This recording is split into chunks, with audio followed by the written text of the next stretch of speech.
Well, earlier I spoke to Dr. Rupert Read, a spokesperson for campaign group Extinction Rebellion. I started by asking him why he thinks this crisis could be an opportunity for climate activists. The crucial thing about this pandemic, I think, is that it's delivered to us all a shared experience of vulnerability and indeed emergency.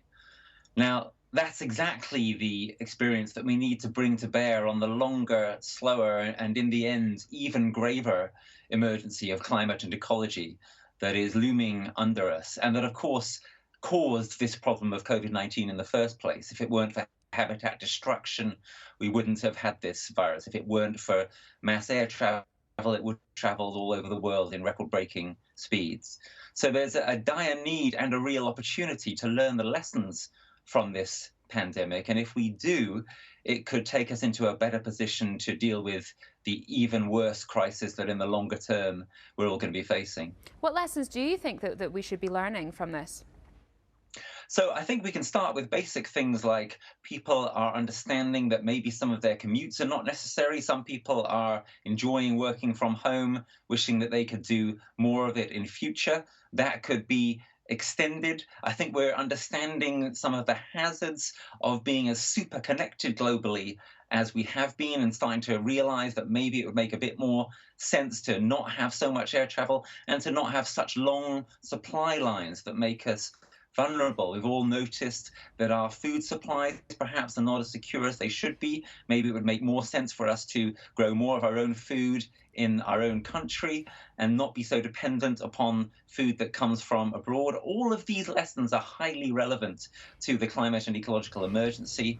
And if we were to make the most of them and start to decide to rebuild as we reopen our economy in a more intelligent way, in a wiser way, well, that would be a real thing that we've actually managed to get from this horrible, awful crisis that we're in You now. paint a very positive picture there, but I just wonder how realistic that is. I mean, many people would say we have seen the impossible become the possible. You know, everyone staying at home, no one flying, hardly anybody driving their cars. But we have to remember this has been forced on us.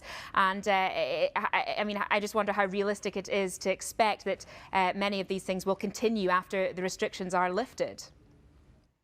Yeah, absolutely. This has been forced on us. So we could do it in so much more of an intelligent way if we did it voluntarily and deliberately, so much less hardship, so much less disruption.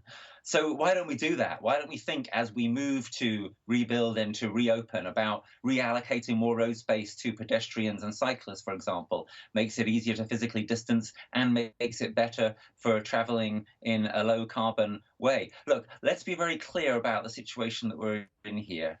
This is probably our last chance to really reset the economy. Sure. And society. We missed that chance in 2008. We didn't have a Green New Deal then. This is probably our last shot at doing it. We've got very little time left. Sure. Antonio Guterres, the UN Secretary General, says action has to start this year if we're to make our climate targets and prevent, as I say, an even worse emergency from descending upon us. So let's take this chance. You say, why don't we do that? And many people would say, because we are now looking at economies around the world on their knees as a result of the fact that everything has shut down. So this is not only going to be unpopular to sell to members of the public, but also to politicians. And at the end of the day, that is your problem, isn't it?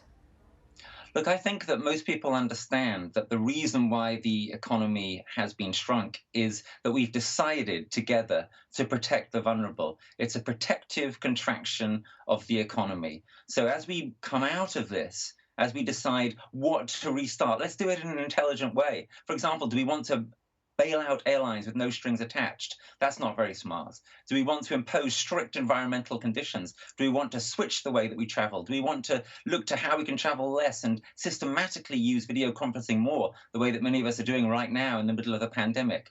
There are real opportunities here to make things better for everybody and to make things better for our children as we come out of this. And as I say, this is probably our last chance to get it right. This reset right now, it's about to begin right now. Okay, Rupert Read from Extinction Rebellion, thank you very much indeed for your time this evening.